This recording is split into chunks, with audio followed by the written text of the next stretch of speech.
right. So let's go ahead and get started. Let's jump in today. Welcome, everyone. My name is Daniela Hernandez. I am part of the technical assistance team with CFHA and working in collaboration with PBGH CQC. And today we are joining forces to have our very first California community conversation.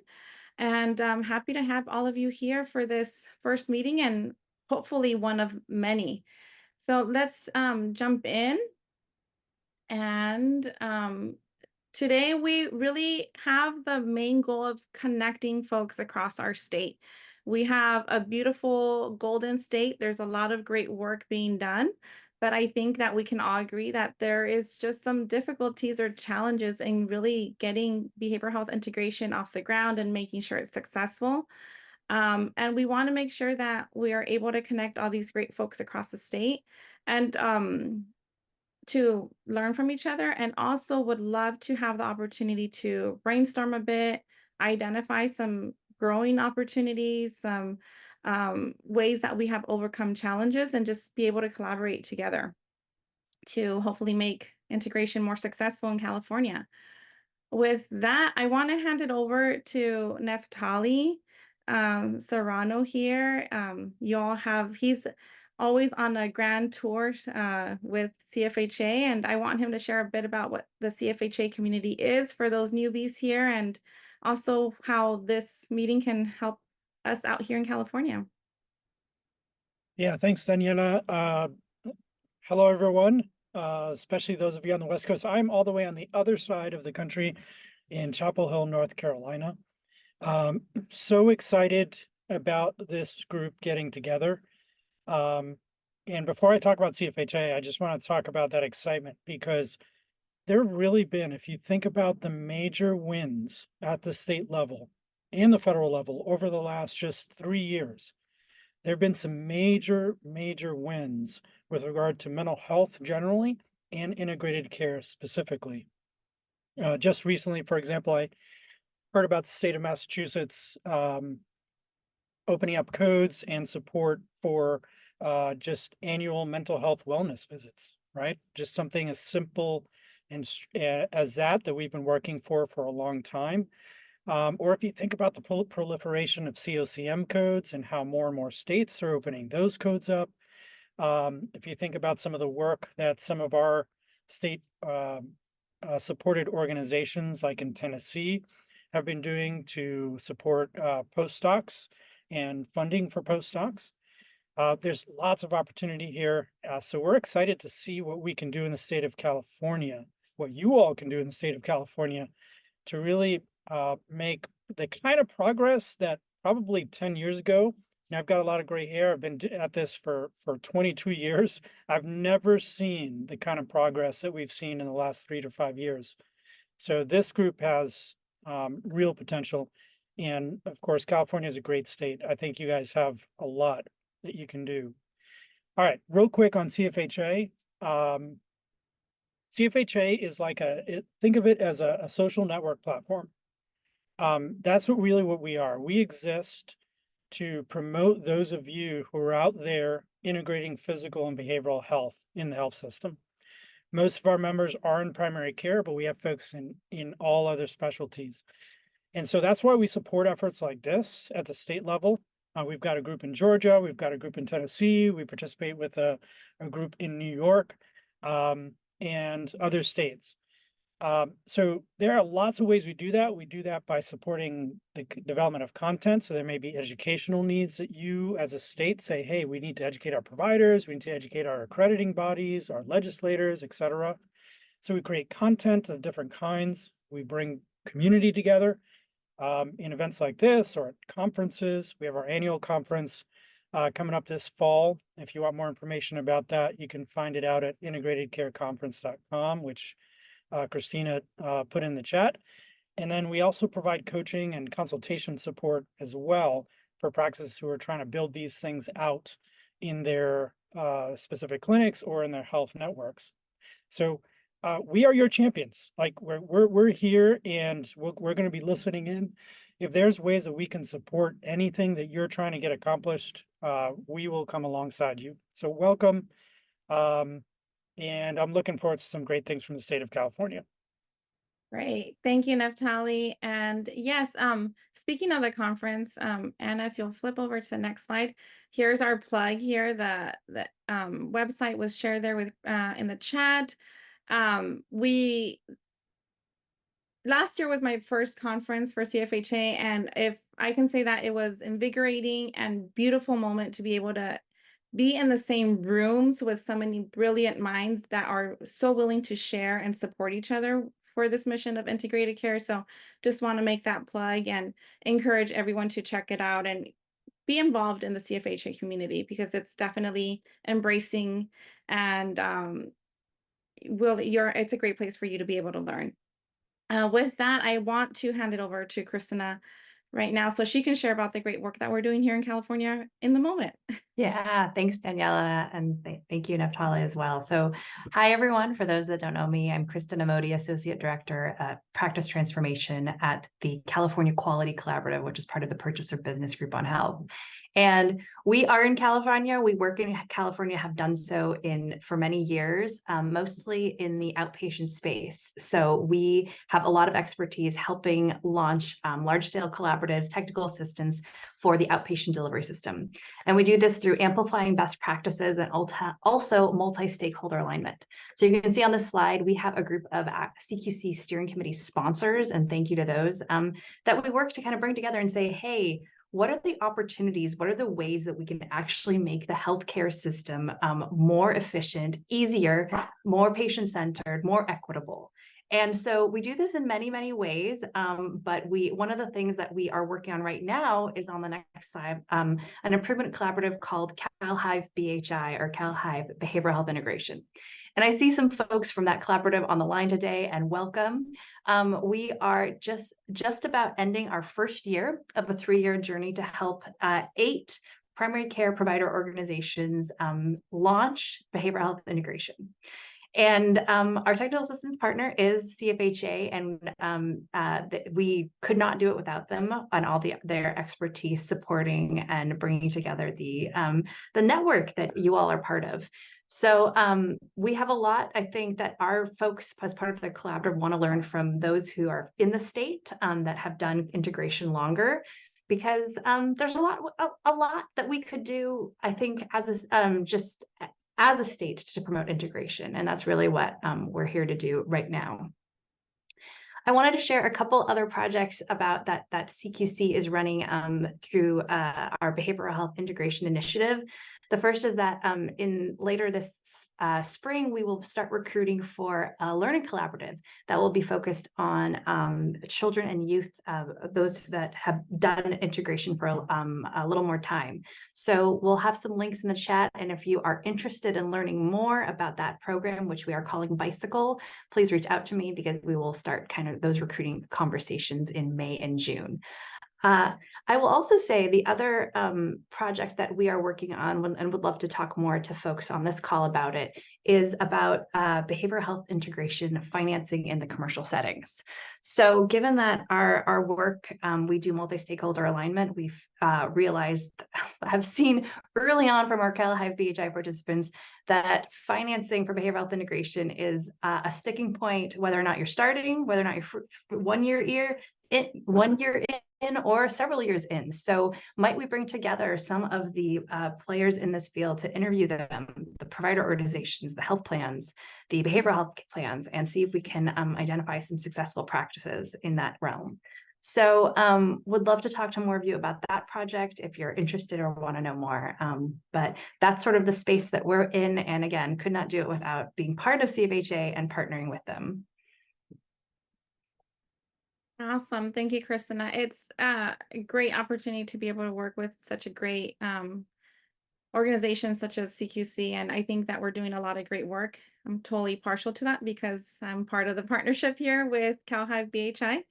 But now it's time to roll up our sleeves and really get into the weeds here as a group. And I want to challenge you to put on your thinking caps and go back through your Rolodex of memories and challenges that you've had with behavioral health integration and think about what do you find to be most impactful about behavioral health integration? And think about the why. Why are we working so hard to increase integration in California? And feel free to come off mute, share in the chat. We definitely want this to be a community conversation format, right? Let's have good dialogue on this and see what you find most impactful. I think the most impactful thing that we have found in our organization when we embed mental health providers on the primary care team is the impact on the providers. The providers who practice in this way, when they feel like they've got a partner to work with shoulder to shoulder, and we've demonstrated that they learn more about and become more comfortable helping take care of their patients' mental and behavioral health needs. And most of our providers basically say that once they experience it, they would not work without it, and they can't imagine how they could. And it's difficult to think back how they did it before, right, Tara? And I think that's a great point, especially I think if we look at rates of burnout and in this post-COVID world, things should be easier considering we're post-COVID, quote unquote. But I think that we're not seeing a decrease in that burnout. It's still continuing, and the more support we can have for our providers, the better.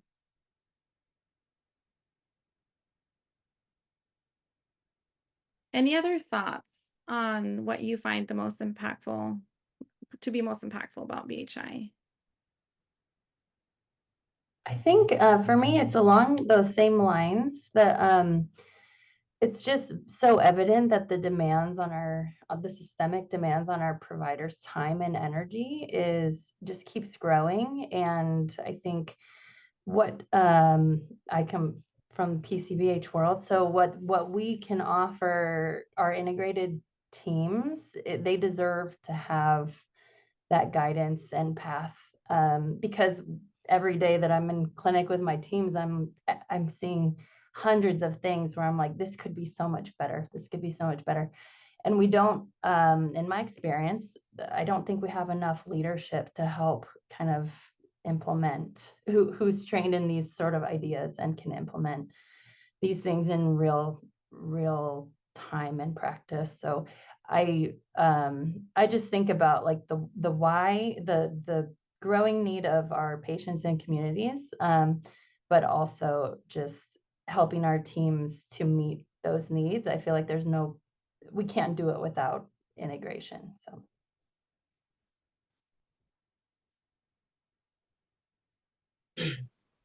I think wanted to chime in. I think with the amount of all of that, agreed with everyone. Um, but the need of so many patients with depression and anxiety is just really tremendous. And I think we're at the front end in our clinics. And I just feel like it almost feels overwhelming because there's so much need out there and there are not enough clinical behavioral health providers to help with this, but hopefully we're on our way, right? We're part of this because we're trying to change that narrative. But I think the need is really just tremendous. And I think we're getting, tasked by the doctors for everything. Like you have the high homeless person with depression to the grandma taking care of the grandchild with depression. And there's just so many levels. And there has not I'm in Ventura in our health system. In our outpatient, we've never had social work. In the last 2 years, we've just added it. And it's still right at the beginning, but and clinical psychologist as well. So the need is really there. And I think when they see that my small little mighty team can do something like, oh, it's like, oh my gosh, where have you been all this time? So I'm very grateful that we're doing a good job, but I feel like the wave is so huge and it does feel a little daunting at times and not enough staff and time to make it all happen. But we're getting there. Thank you for that insight, Maureen. Neftali? Oh, yeah, I was gonna just dovetail on what Maureen said and what others have hinted at, which is also, I always think about the concept of time to treatment. And if you think about why the wave is as big as it is, a lot of it has to do with how delayed care becomes for mental health. And I just had a patient story yesterday. I saw this is a 39-year-old male, fully insured male, great insurance, had panic disorder with agoraphobia, uh, uh, onset in January, turn of the year, never had any other concerns prior to that. And saw his family physician in clinic, and actually couldn't come to the clinic because of the agoraphobia, but so it was a telehealth visit. Um, I saw him that same day, or talked to him that same day by telephone, and he would have had probably several weeks, if not months, before he would have been able to get in to see a therapist in our community, just because of how backlogged specialty mental health is. We were able to get him on medication and get behavioral treatment started for his panic issues and his insomnia that also got triggered pretty badly. And I just saw him for the first time actually in person yesterday in clinic. And it was just such a stark reminder for me, because he was like, I'm so much better. And I've got more confidence because of the skills I have. And we decided to stay at his current dose of medication because he feels like it's working just right with tolerable side effects. And so it's just an example of how just in a few short weeks, because we were able to shorten that time to treatment down so quickly, we're able to kind of shorten, um, get to the need quickly and address it quickly enough, where it made a huge difference in this person's life. And if you can imagine, we all know these patient stories. What happens if you don't do that quickly and these symptoms escalate, these problems escalate and they mount? Then it becomes a really intractable problem, 3 to 6 months later. So I always think about that when I think about why we do this thing. I want to jump in and piggyback on that, Naftali. I don't know if you guys heard, but there was an article fairly recently. A primary care physician was held liable for a patient's suicide. The patient had panic attacks and no depression was never assessed. But someone just with panic attacks can commit suicide, and the provider started an SSRI and gave him a 3-month follow-up. And so, if he'd had behavioral health integration, obviously we would have seen a different outcome. So his lives are on the line. And then, sometimes just having that connection to the physician, some of these physicians just don't know what they should be doing. They're either undertreating or overtreating. And so, not to blame them, they're busy, but a lot of them don't have the training they need. And so we're providing on the job training to them, and, do a PHQ-9 and things like that. So, yeah, it's life and death. Yeah, and I would just amplify that the primary care workforce needs you all, needs the integrated work and colleagues. Like it's more and more common that depression screening is happening. The plans are asking for it, the payers are asking for the data. So the questions are being asked, but whether or not the primary care team feels capable of responding and supporting, if they don't have an integrated space, then the answer is no. And I think Andrew, you brought up a great kind of example of the catastrophic possibilities. I would also, Actually, oh, hi. go ahead. Hi, sorry, my camera's off. I'm actually in this space, I'm kind of more listening. I know it's a conversation, but I moved from the kind of integrated care, direct clinical service, being a behavioral health clinician, to the education space. I'm more training and teaching now, and so I'm kind of here listening. But what was nice for me to hear was the first few comments about, which still tie into what Andrew's talking about the benefit to the provider. Because I remember when I was rolling out, I was part of a rollout, there was this concern and hesitancy from providers, physicians about the BHCs and what we would be asking them to do, or what we would be putting more on their plate, this kind of perception that we would be giving them more to do.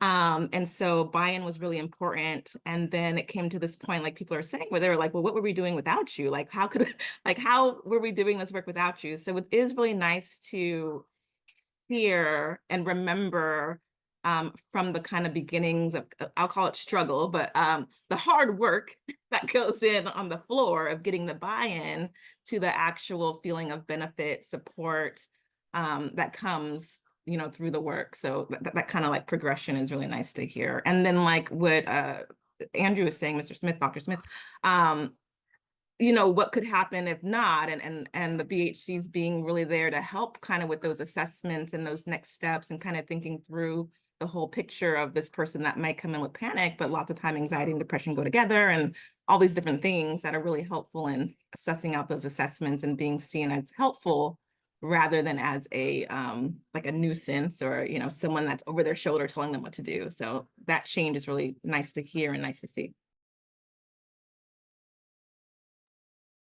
Thank you, Amber. Really great points there. Yes, I always like to emphasize that, yes, to Dr. Smith's point, we could capture these folks that need that support and won't lose them through the cracks. But I also think we're filling a need for those folks that don't need to be overtreated, right? Not everyone wants outpatient therapy. Not everyone can do a weekly session for 45 minutes or even wants to, but they can definitely benefit from a quick intervention and just knowing that there's someone else there to support them. And we're supporting those folks that otherwise would have nothing. So I think it's a broad spectrum of folks that we're able to support through behavioral health integration. If we want to go ahead to the next slide, I want to continue this conversation. We have a few other topics to touch on here. I'm loving the interaction here, but Hannah's going to share a quick poll right now. We just want to get a sense of where everyone's at, not only within California, but within your setting. Sometimes we get some tunnel vision or blinders on thinking that we're encountering certain issues because we're in community mental health or we're in a hospital setting. But I think it's valuable to learn from each other and also be able to learn about what we did to problem solve in different settings. So Anna, let me know when we're good with that. You didn't include Ventura County on there, but that's okay. Maureen, believe me, I'm in Imperial County. I was like, where am I? So there's only so much that we could, like, that list had to be limited somewhere. Feel free to chat it in, Maureen. Yes. And also if your org type isn't there as well.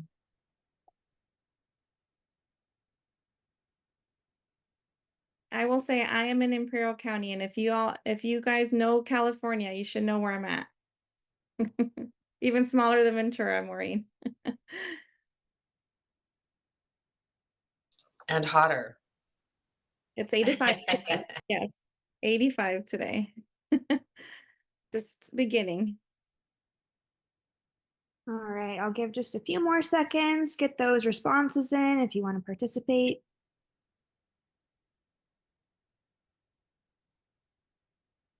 All right. Thanks, Hannah. Some hospital health systems, 50%. Okay, other. I think we have a lot of consultants or supportive roles here too. Bay Area, San Diego County, sweeping most of it, aside from Ventura and Imperial County. And great. So I think there's definitely some common ground here and discussion points that we can have and learn from each other. And I think we have some great minds and consultants here that can also help us problem solve some issues that may come up in the future. Next, I want to share a map of the US. This map is actually on the CFHA website if you want to look it up. I think it's very interesting to, and mind you, this is just co-located services, not specifically PCBH or collaborative care. But I think it's interesting that California is pretty sparse in comparison to the rest of the country, and considering the diversity that we have here, what many folks consider a lot of vast resources that should be available in California. I find it motivating, to say the least, to increase integration in California so that we can be up to par with the rest of the country, and share our learnings with the rest of the country to better serve our state. Any thoughts or initial reactions in seeing this map? I look forward to turning it purple. There we go. Roll up your sleeves, Tara. We're ready, right? And yes, and Kristen and I searched high and low for a map of integration within California just to get a sense of it, and it doesn't exist. So I think that is telling us that there's some work to be done in California. All right, Anna, let's jump into our next poll here. And Hannah's going to share this one as well. And we want to get a sense of your experience, I think, and working with organizations and helping them implement or even identify which model they want to implement for integration within their organization. It can feel very lonely. It can feel like you're the only one doing this, and we want to see where everyone's at and get a sense of the experience that we have in the room. Hey, Daniela, this one I had taken out of the polls. I'm sorry. Oh, no, don't worry about it. That was my mistake. So it's not a poll. Can anyone chime in the chat or come off mute to share out how long you've been doing integrated care? In my current organization, an FQHC in Orange County, I've been here. It'll be 2 years in August. I came from an FQHC in Tennessee, where I was there for about 6 years. Awesome. How I describe the setup at our organization, they were calling what they were doing before I got here integrated care, but or integrated behavioral health, but it was not. So we're very much in the infancy stages. We've made some strides as far as getting the BHC in the provider office, for example, and increasing our warm handoffs and things like that. But it is very much beginning stages as far as like how it permeates throughout the whole organization and the care we deliver as a whole. Thank you, Hannah. I will share my experience. I've been in the integrated care world, I will say about going on 6 years at this point. Quite honestly, when I applied for my last job, when I jumped into integrated care, I didn't know what I was doing. I just wanted another job to get out of the county system. So that was my main motivation. Not the best, but I fell in love with the purpose and the work that we're doing and realized that there was a huge need for it. But in hindsight, when I think about it back in 2011 as a student, my practicum experience was a co-located program at a local um, community health center. And to think now that the pilot for this integrated program was with 2 students doing their practicum hours is pretty scary. I didn't even know what we were doing and what was going on. But it was successful enough that pilot actually kicked off the only other co-located program here in the county. So it worked, right? But I was in this world before I even knew what it was. So that's my experience with it. Any other folks that would like to share how long they've been doing integrated care or want to describe their current setup of integration? I've been doing integrated care in some form since 2000 when Kaiser started their adult primary care teams. And then I was in another setting and in private practice for a while and came back and have been trying to do integrated care. And I feel like I've been at this FQHC in Santa Rosa for the last 10 years. And we had a similar experience where there was a co-located care that department that they just called integrated care, because, you know, they would assign somebody to, you know, carry a pager and be on call when they, you know, got a reprieve from seeing patients. And so, so it's been a long haul, even just getting people to agree on definitions of what integrated care is and what more we could be doing other than traditional therapy side by side. And so now I feel like there's buy-in for the PCBH model, but what we're doing, we're struggling with how to pay for it, how to budget for it. The providers are demanding it, but because we can't do same-day billing, it is going to cost more than the traditional co-located model. Thanks, Tara, for highlighting some of the obstacles that were shared in the registration forms. And I think that this is a great segue for our speaker that we have today and that wants to share out a few points and learnings. Christina, do you want to introduce our speaker? Sure. Thanks, Daniela. So I'm really excited to introduce Dr. Sarah McVeigh. She's the Regional Manager of Integrated Behavioral Health for Providence Medical Group in Santa Rosa.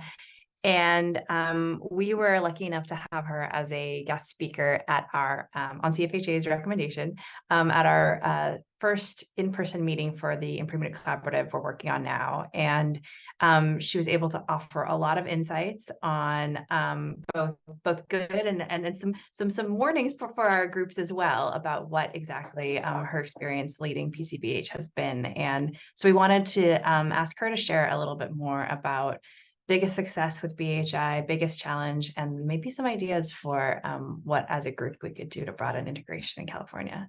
So Dr. McVeigh, yeah, hi. Hello. Thanks for having me.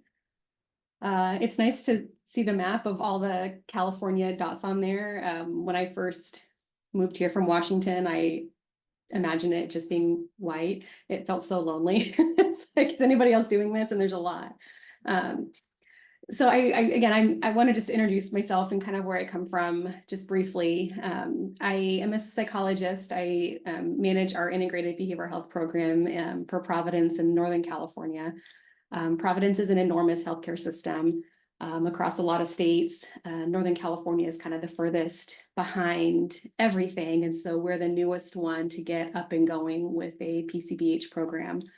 I moved here from Washington State, where I was at a really busy FQHC doing PCBH, thinking it was so easy.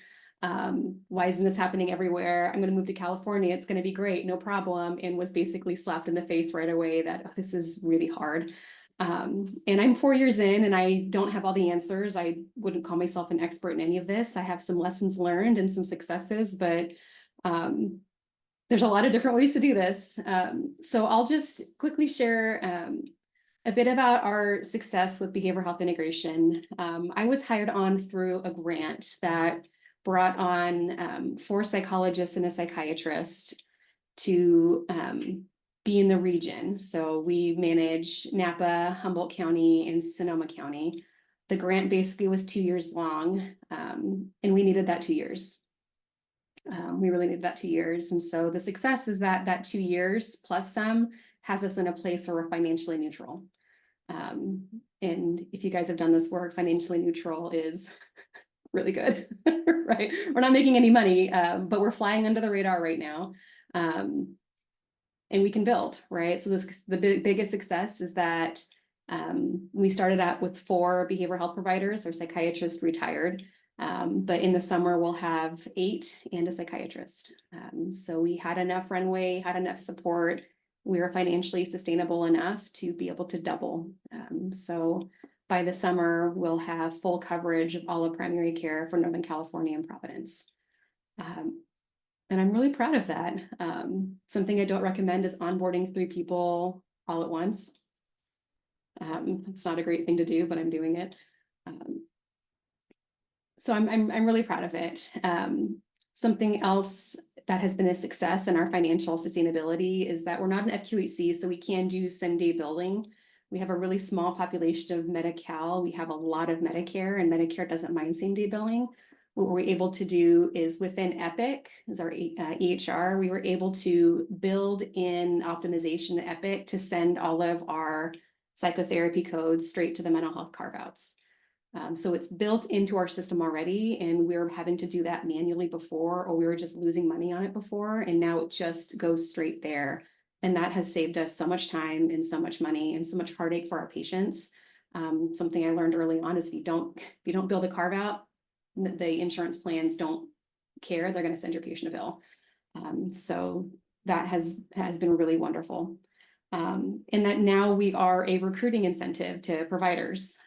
So if you guys know primary care, you know it's really hard to recruit people, really hard to recruit primary care providers. And right now, every provider that comes through for an interview stops by and meets the behavioral health team because it's a draw, right? It's a really big draw. And so we're getting more providers interested in our teams because they have this support. I'll move on to the challenges. And I could do challenges all day, but I'll keep it brief because I don't want to just focus on the challenges. This is the case with every behavioral health program is expectation management, not just for yourself, but for the teams. It takes a while to get these things up and going. I tell everybody it's going to be a year at least before you feel like you're in a place where this really works. Being patient can be really hard.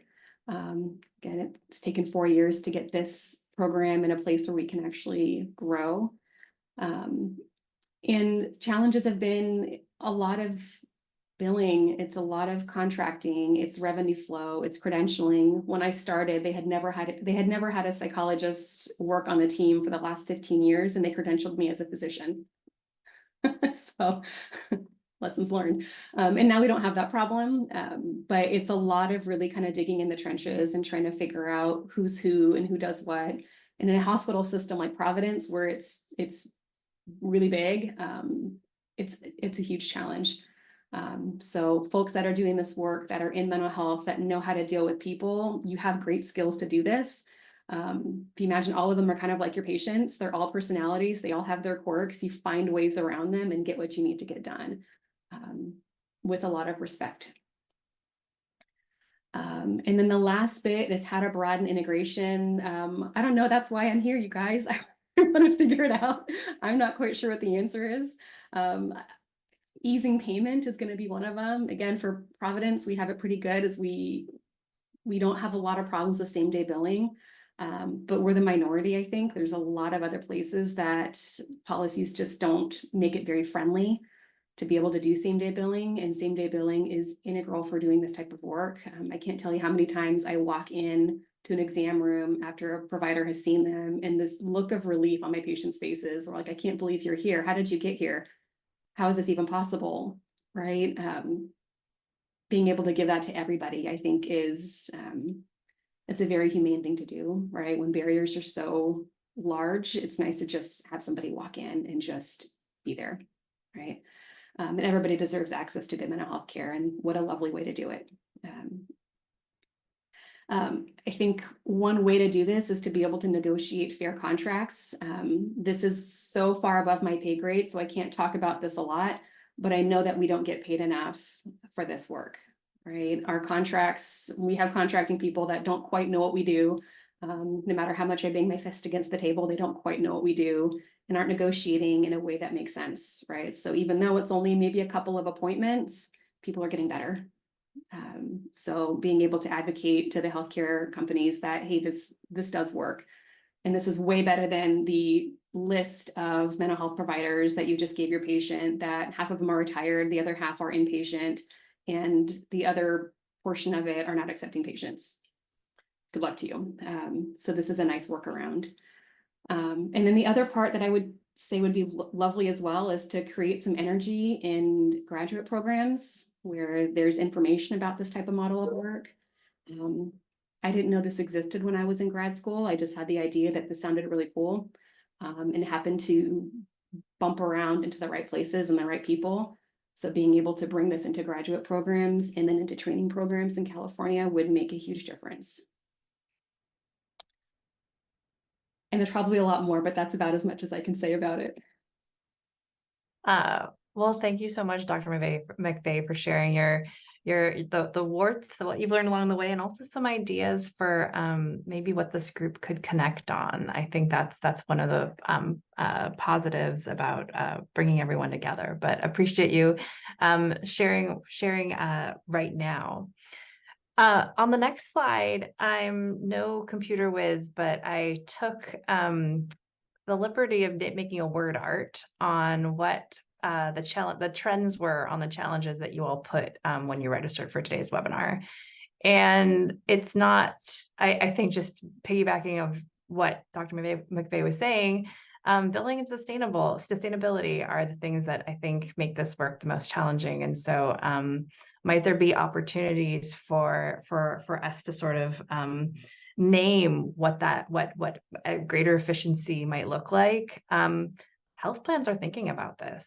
There's mental health parity regulations that are coming down federally. There's state regulatory offices that are looking at how they are offering behavioral health providers in their network. So might that be something that we can think about for actually driving more support for integration? Food for thought.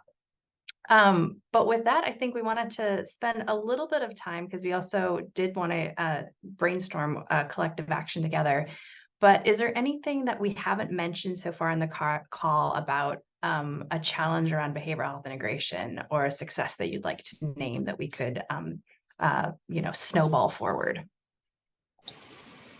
Yeah, I have one, and it just because it came up from my staff. So we have BHI, and we've been doing it in the outpatient, and because of CalHIVE, we're looking to put a person in one of our clinics. But the big challenge, our work, and Dr. McVeigh, maybe you can speak to this.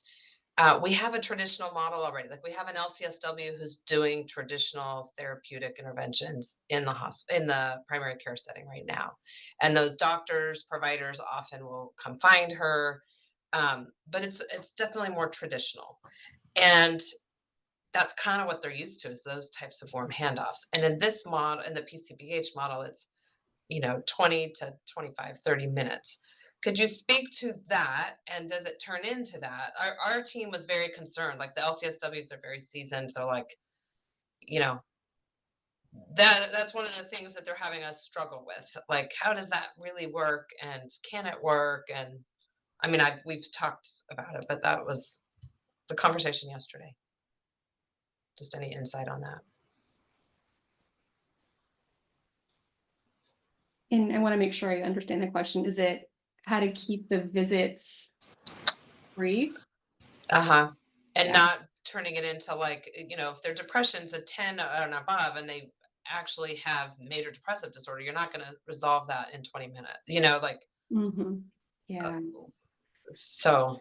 Yeah, and the way that I train my team on it, and you guys all probably have other insights as well, but the way that I train my team is that, if somebody comes in and they have chronic depression, they've had it for a long time, they have a really high ACE score, they've got some, like, that in a 20-minute visit, in an hour-long visit, 5-hour-long visits, you're probably not going to be able to really touch too much of it. There's a lot of layers to it, but if you can help somebody function better with the situation that they have around them, right, symptoms improve, right, can do a lot better, right? My mentor, who taught me everything I know about PCBH, told me, and Naftali probably taught him this, right, is to own the process, but not the problem, right? So there's going to be a lot of problems that you're noticing, but when you own the process of getting patients skills, getting them support, empowering them to use what they know, all the problems aren't going to go away, right? But they're going to connect a lot better in their lives, right? And that can be done in a 20-minute visit.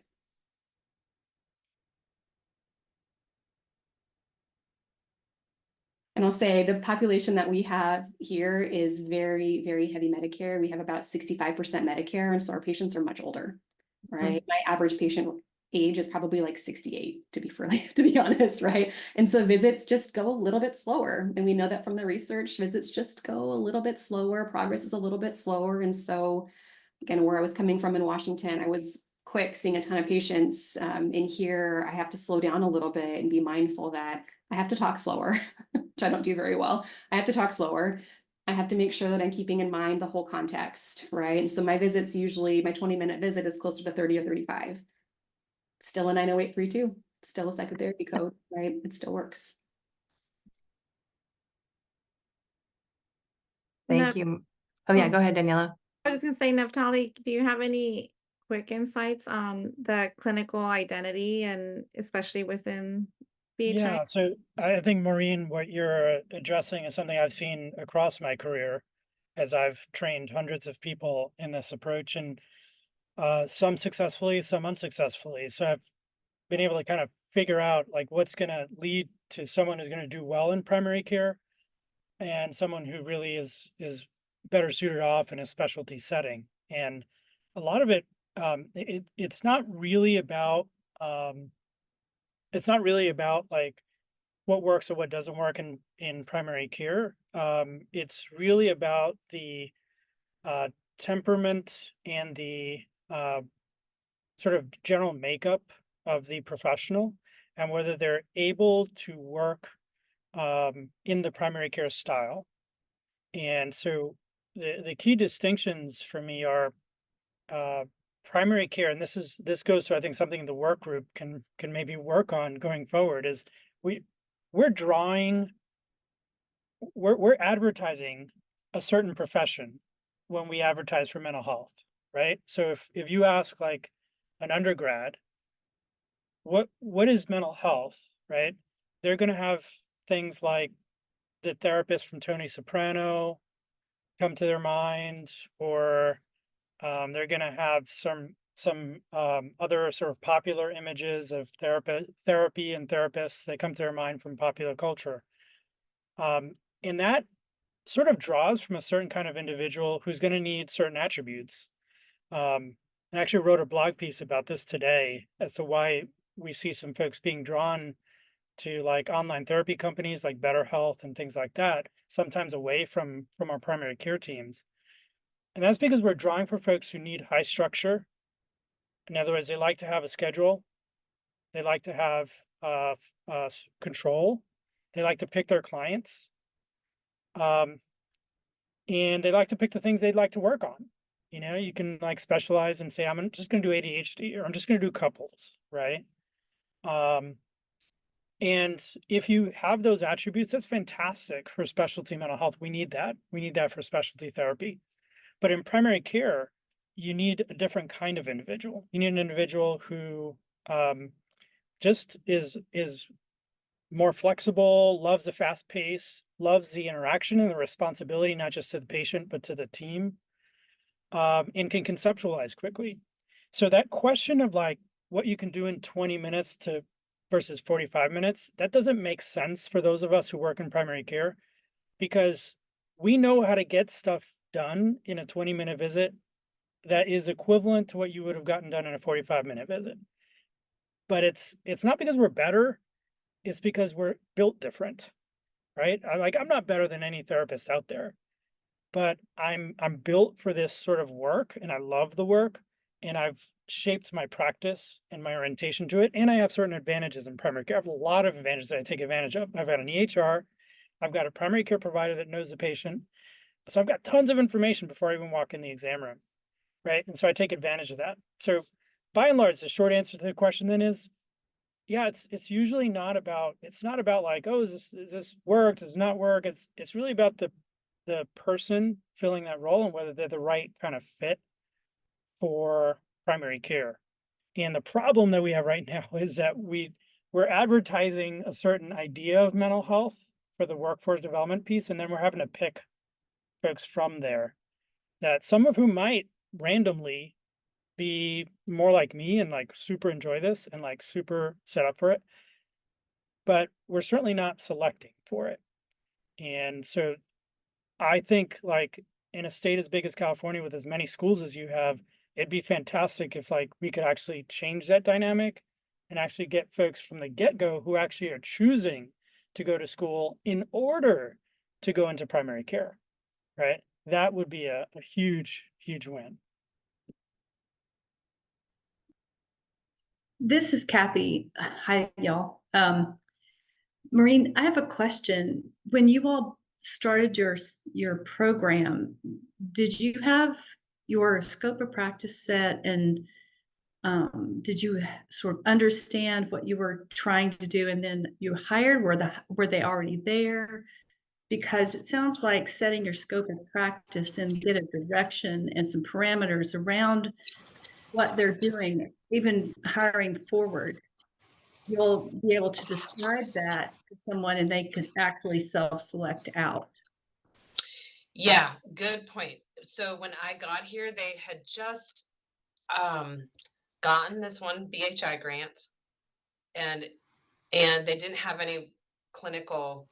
I'm an LCSW. They didn't have anyone like me doing it. So I feel like it was just going on based on the model of the traditional therapeutic. Like, let's just make sure we have a therapist in there. So they hired a clinical psychologist first, and then now there's an LCSW.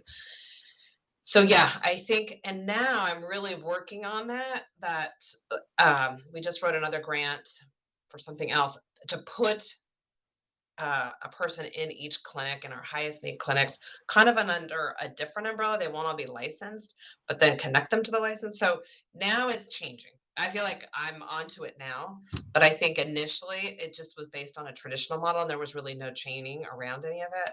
So, so we're working on it now, and it's a mindset. So we have two LCSWs who are fabulous. They're wonderful at what they both do.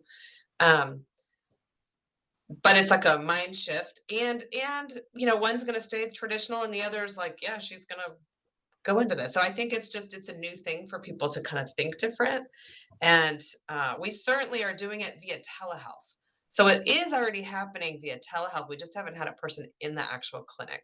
So I think that's the big shift. Like, will there be time to go in the room? And what if you only have 20 minutes and they need a lot more? And so those kinds of questions are coming up for our group now.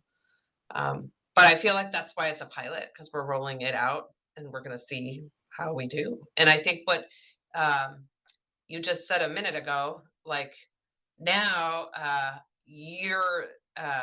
you've trained professionals. Like, we're starting this MSW internship program. Like, next year we will put an MSW in one of our clinics to do this. So I'm excited. I feel like we are on to change, and it's exciting, but it's like a mindset shift for everybody. So right now the providers only know to put in a referral via tasking, and then they get a phone call. And we have a great team to be able to do that. But we haven't done it in person per se. It's just been a traditional model. So we're setting the stage for something new and different. And it, change doesn't always like work great for people. And it's like warming them up to like, okay, this is how it could look. And Well, there's some great resources on the CFHA website. yeah. And even dedicating one person to join and bring all of those great ideas back. But the training resources from the beginner level all the way to advanced are just really good. And they describe it really. Yeah. Thank you, Kathy and Maureen. So we're going to segue, and we're not going to overstay our welcome. We have a few more minutes together. And so going to switch now and think a little bit about moving together as a group of California integrated professionals. So would love a couple ideas in the chat. Will probably be fastest. What are things that we can do to broaden integration? What are things we could do as a group? Might we meet again regularly, maybe once every 3 months, to kind of have some sort of sharing opportunity project? Yeah, what have you. So if anyone wants to jump in quickly with ideas, but please put things in the chat, because we do want to kind of keep momentum going in sharing and supporting integration. Any ideas? Feel free to share in the chat. But right now, Hannah, can you let me know if we can set up a base camp for the folks that attended today and what they can expect from us? Yes, definitely. So base camps are a project management software. I'll send all of you, I'll make a group on there, and then I'll send all of you an invite to join. That invite will come from Basecamp, and then you'll need to activate it to make your account. But it's a great place to share resources and chat, get advice, things like that. Wonderful. And I definitely think that I'll pose some questions in Basecamp once it's up and running to get a sense of when we can meet again. I'm thinking June will be a good target date. Summer tends to be a bit slow for folks, and maybe we can gather around and see what we've done and possibly connect groups and have everyone start working together. So I want to thank everyone for joining us today.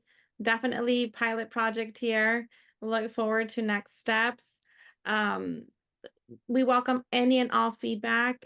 We want to make this work for California and make that state purple on the map, right, Tara?